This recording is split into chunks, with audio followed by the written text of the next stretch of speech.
Vasudevaya. So I received a question here online from Naomi. So she asks, in one of the prayers of Sri Chaitanya, you mentioned that it says that one should be more tolerant than a tree and devoid of all sense of false prestige, and willing to offer all respects to others. I'm wondering, how do we get to this place, and is it even possible in this particular age of Kali Yuga? So I'll just speak about this just briefly before moving on to the two questions that she had in relation to this.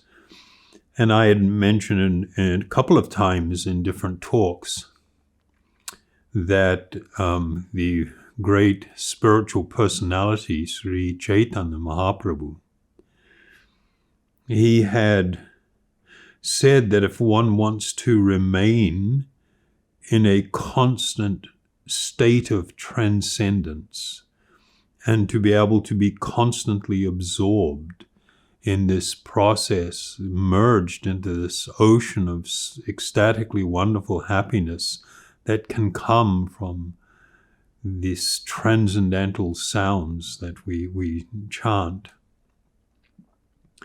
that it was necessary for a person to have acquired two qualities. One was tolerance, and the other one was humility, a great humbleness. And we've spoken about that tolerance. There's a wonderful definition in the Bhagavad Purana that says that tolerance is or being tolerant means to patiently endure unhappiness. And I'm just pointing that out because it'll be connected to the answer that I'm speaking of. And of course, humility, where one takes a position of not feeling higher or greater than any other, and being very willing, not as an obligation, but actually out of a sense of compassion, gratitude, appreciation, to show respectfulness towards all others without expecting any honor for oneself. So in this connection, she goes on to ask, since becoming a mother to two little girls, I have felt a strong protective instinct, more, and that in turn has made me more assertive to stand up for them and myself. Is this okay for my spiritual growth? And we'll read the next part. I'm faced more and more with the challenge of separating the physical body and role of mother with that of eternal being, an eternal spirit soul or spiritual being, and seeing others in that way too, especially in a situation where I'm not being treated respectfully. I am referencing encounters with people I don't know, not close relationships. Please help me understand this.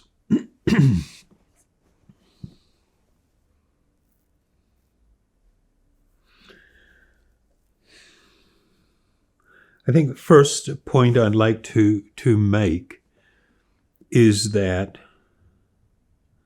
living a spiritual life or being spiritual is not something that you do.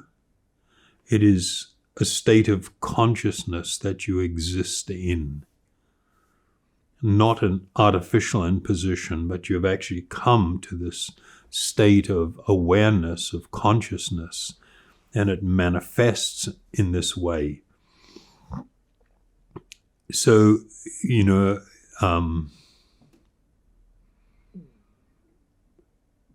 the second point is that with spiritual understanding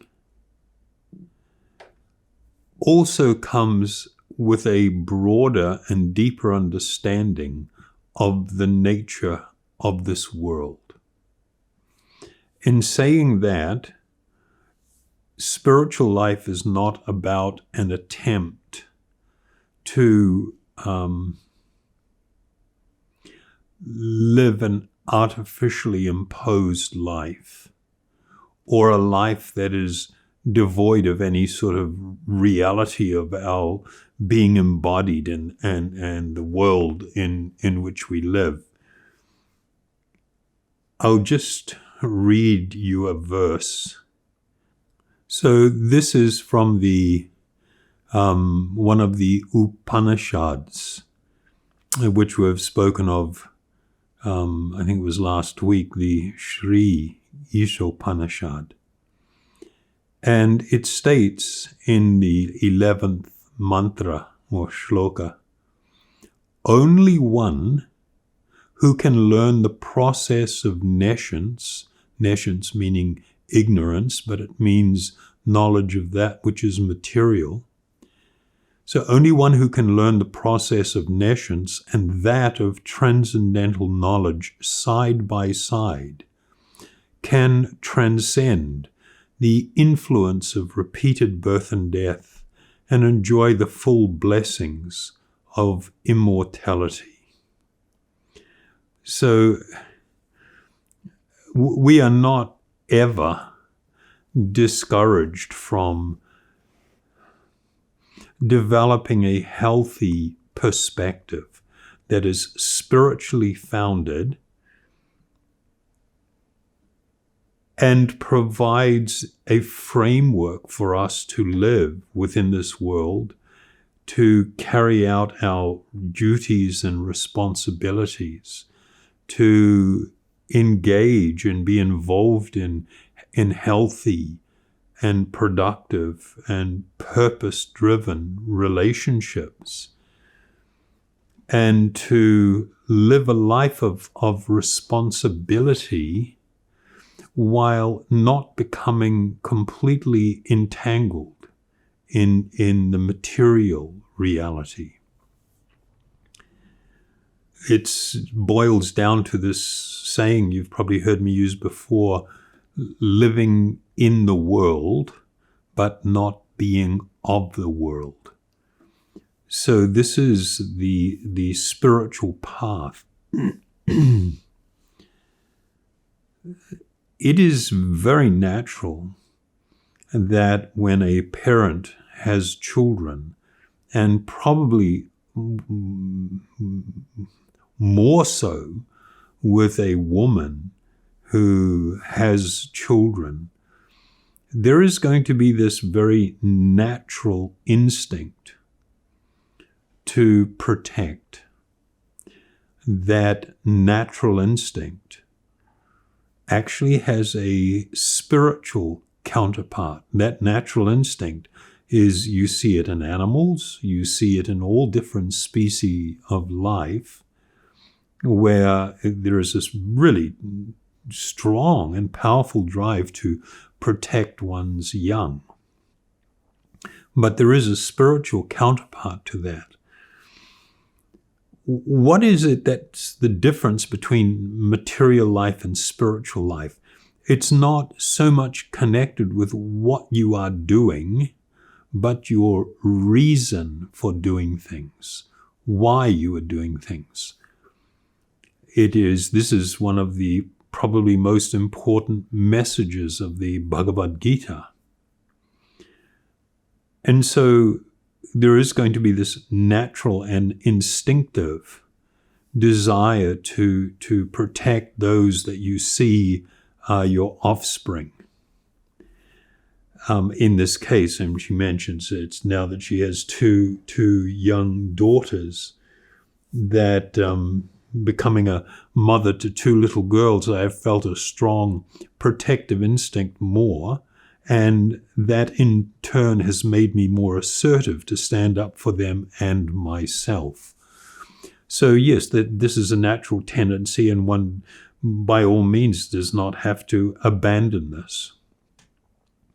But that is not, it's not, to be assertive in relation to protecting and standing up for and taking care of can also be done with a spiritual understanding of myself and these 2 people, meaning the 2 daughters of this woman.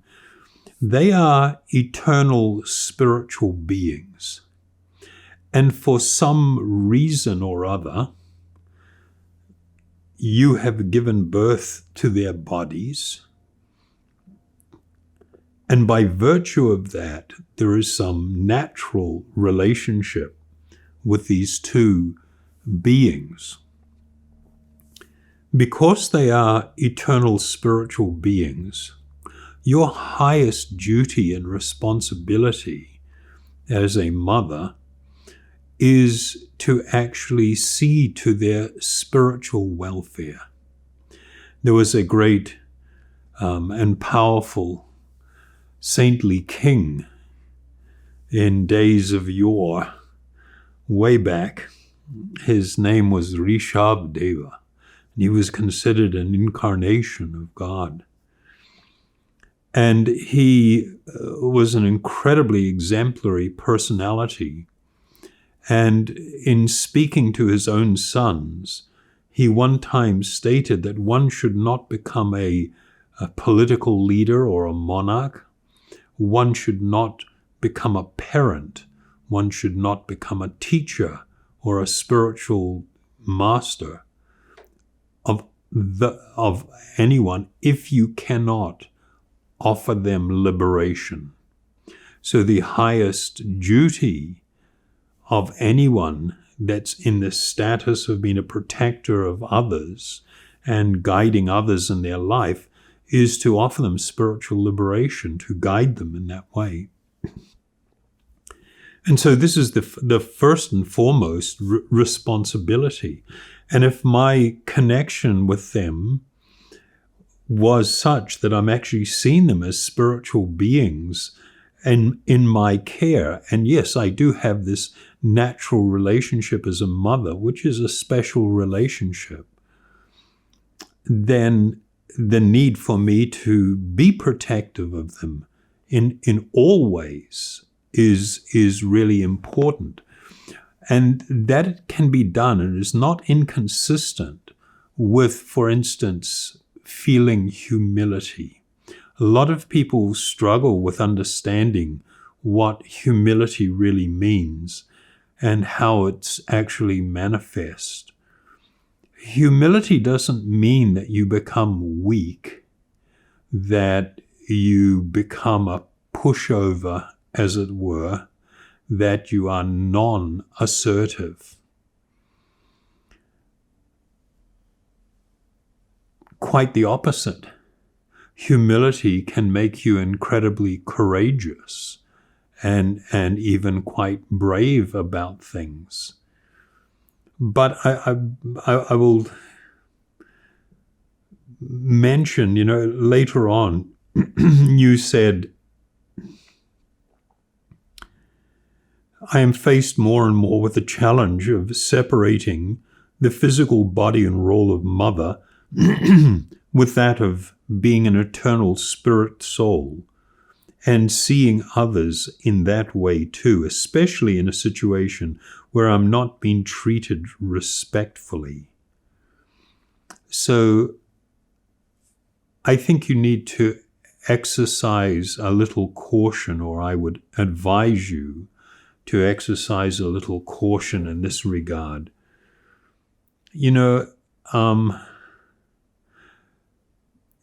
I think if you are being treated in a way that is unfair and not correct, it's okay to make that statement and to even demand fair treatment. But being respected shouldn't necessarily become part of that. Now, you may think it is just semantics, but actually the word respect carries a very specific understanding. It means something very specific.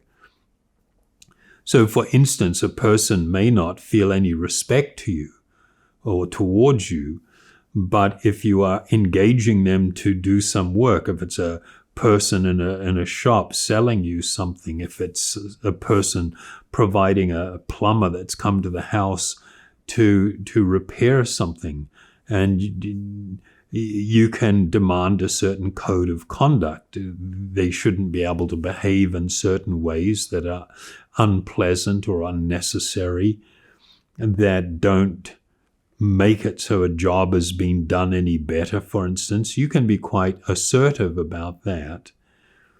But that does not mean that you are taking a position of being superior to them.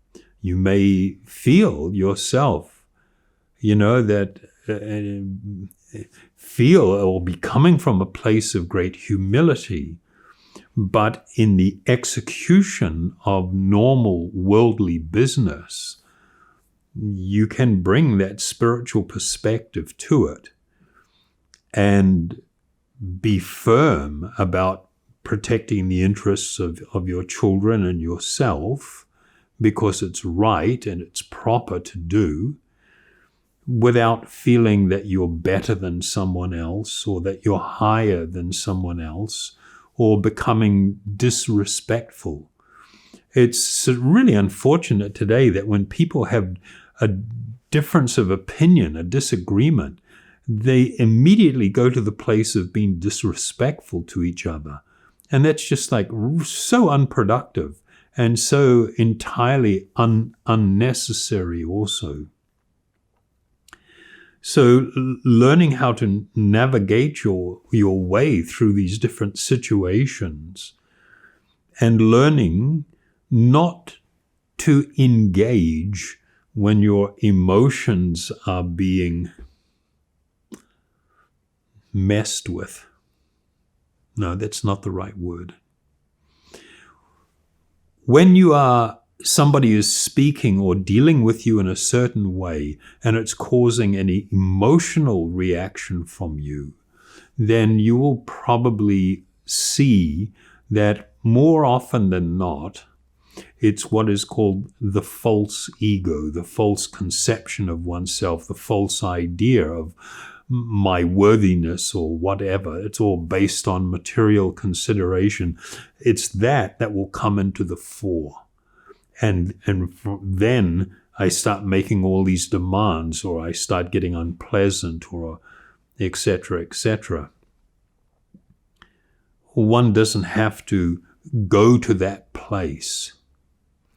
And I'll just give you, as an example. You have a tradesperson who's or somebody that's going to deliver something to your house, and they're not handling the merchandise properly, and they're just dumping it there on the ground, and they should be bringing it inside the house. It might be a refrigerator or something, and you ask them, could you please bring it inside? I can't do it on my own. And the person, gives you an eye roll and says something disparaging. You can say, well, that's completely unnecessary and that's not your job to behave in that way. So can you please do what you've been engaged to do and provide the appropriate level of service?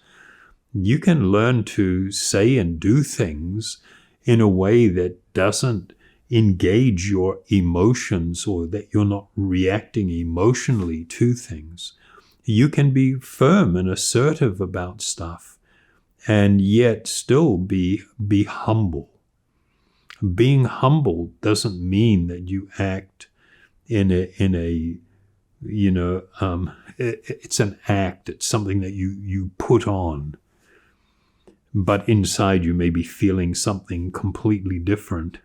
The humility that we speak from actually comes from within. So the process of spiritual life is actually really interesting, and it's really, really quite amazing, because it means this shift in the way we actually see things. So what's going to happen is in the beginning of spiritual life, as you acquire more and more understanding, or you hear more and more things, and you think, I need to apply that to my life.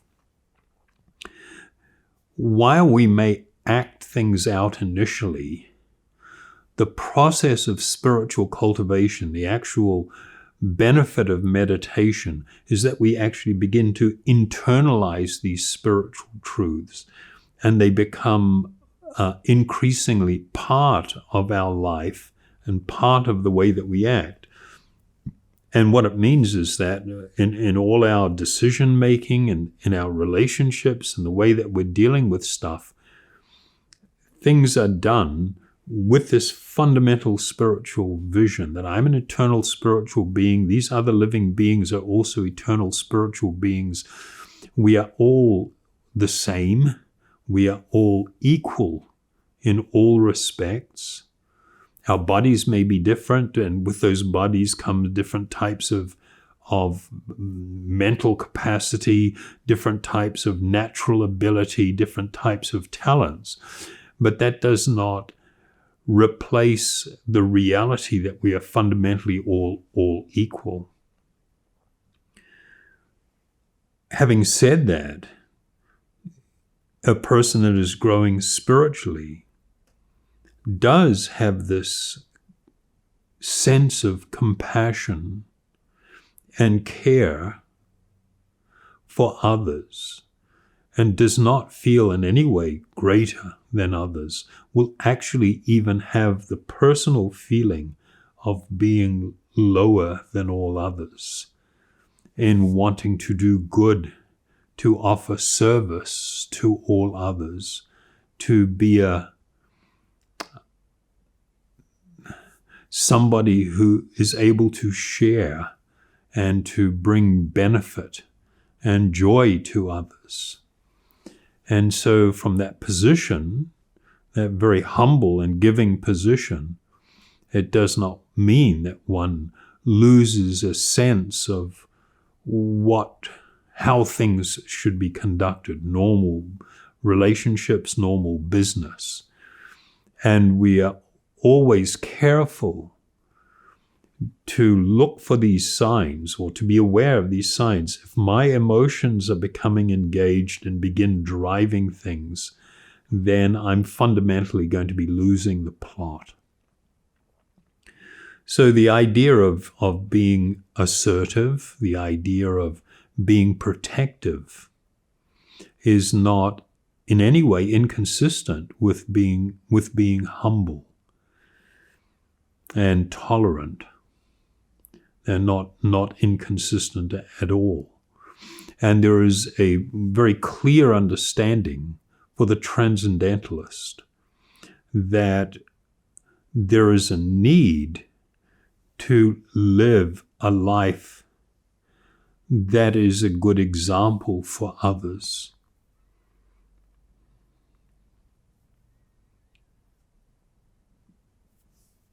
Teaching your children by your own example is important. So this idea of being assertive doesn't mean that you're not fair, or that you're not just, or that you're not asking for something unreasonable. Not at all. You're not going to be doing a Karen on somebody. You will, not start wagging your finger and going off like a mad person. But at the same time, by being able to conduct yourself properly, by being able to act in fairness and in a straightforward and honest way, you become an example to your own daughters of how it's possible to live in humility and treat others and deal with others in a very appropriate way. So I hope that has sufficiently answered your question, Naomi. And it's nice and it's interesting for me because when we start considering these fundamental spiritual truths in relation to our life and the way that we're living and this journey that we have, while in this body, this time that we live out, considering how to apply these spiritual principles is actually a really important part of our spiritual growth. So I encourage you in that regard. And of course, as we remind you every week, it is through the process of the chanting of these sacred names, these spiritual sounds, these transcendental sounds, that it brings about this transformation. So I'd like to invite you to join me, and we will chant the Gopala Govinda Rama Madana Mohana mantra. This is a very beautiful mantra. This first name or spiritual sound, Gopala, it speaks to the supreme or ultimate protection. We all want to feel, you see, I use the example many times, a newborn baby cuddled up in its mother or father's arms, and it's all like, that look on the face, like completely protected and at ease. And of course, it doesn't stay like that. But that desire for that embrace and for that protection is actually a spiritual desire. And this name, Gopala, speaks to the ultimate or supreme spiritual protection and shelter that is offered.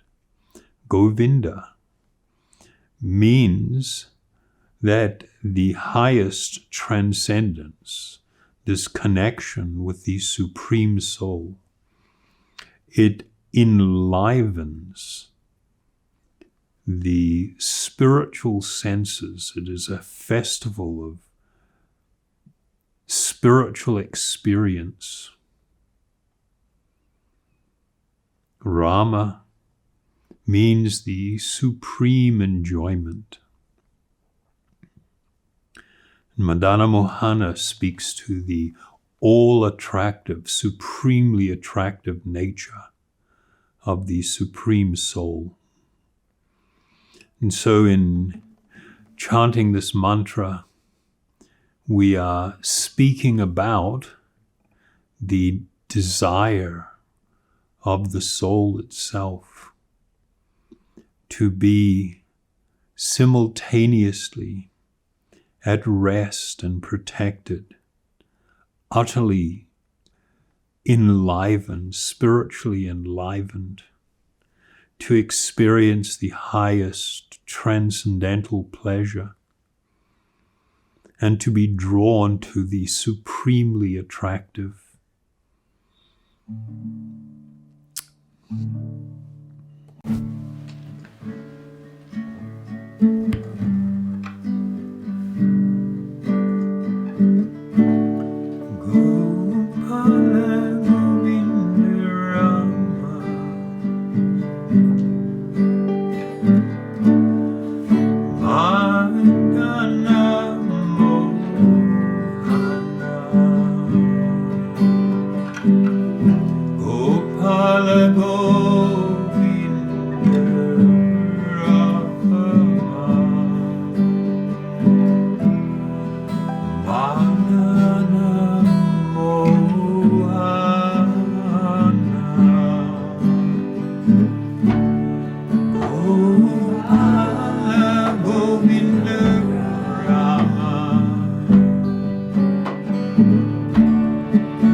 Amen.